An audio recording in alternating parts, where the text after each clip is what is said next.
Whoever said sticks and stones may break my bones, but words will never hurt me, either just didn't hear the same things enough or are definitely telling a lie.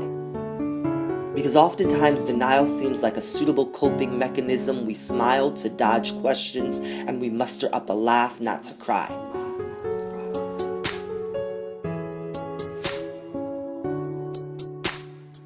So while I peel back the tab to expose the adhesive on my denial band-aid, I realize that not only does the bandage not cover the wound, but suddenly I get this tingling feeling that turns to burning, that turns to pain, that had I or anyone else been paying attention or willing to call a spade, they would see that saying for nothing more than a lie. And here's why.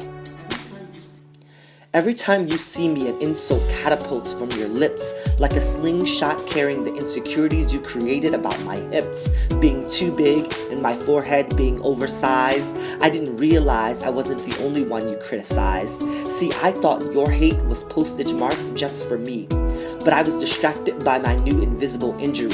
See, as you were doing all you could to tear me down, I overheard you telling her she was too brown. No, wait, too dark, skinny, and a border hopper. I guess that's why I didn't have the courage to stop her as I saw her lonely stroll to the bathroom where I knew, we both knew what she was going to do. I'm not sure if you need glasses or everyone needs a clue, but nothing is bouncing off of me and sticking to you. See, I am sure this will mostly fall on deaf ears, but I think there are a few things you need to hear. If you listen closely, there's a small shudder that rumbles through his body and creates that stutter that you thought would be funny to turn into a vine that went viral on YouTube, and now he spends his time almost mute. But if you put an amplifier next to his heart, you can almost hear an echoing that has begun to start the hollowing out of his soul. And I'm sure it's like whatever to you because maybe that was your goal, but please hear me when I say I'm starting to understand how you got this way. Like a twisted pinball machine, you gain points as your ridicule bounces off my head and anoints my heart with hate. See, if I'm disgusted with myself, it will appear that you have more wealth, status, or worth. But listen really closely because that crying is our rebirth.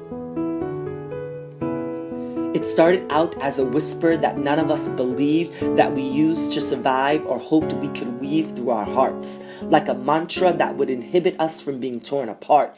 Your words do hurt, they caused the cuts on my wrist, but those wounds were somehow the impetus for me to form fists.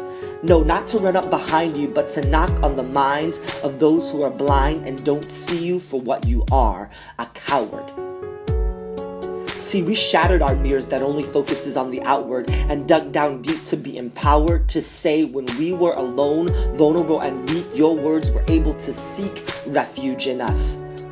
The time is ended and now we must show you what people standing together can do.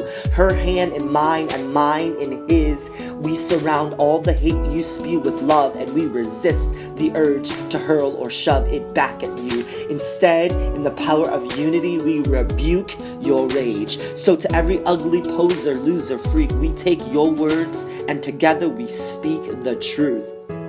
His and her labels don't define you. You're not worthless, retarded, or fat. You're you. And yes, that is a difference they are unable to accept, but you're not alone, so stand with us and find the depth of your character. Your perseverance is key to our success, so don't let them take your life and don't be drowned by their mess of lies.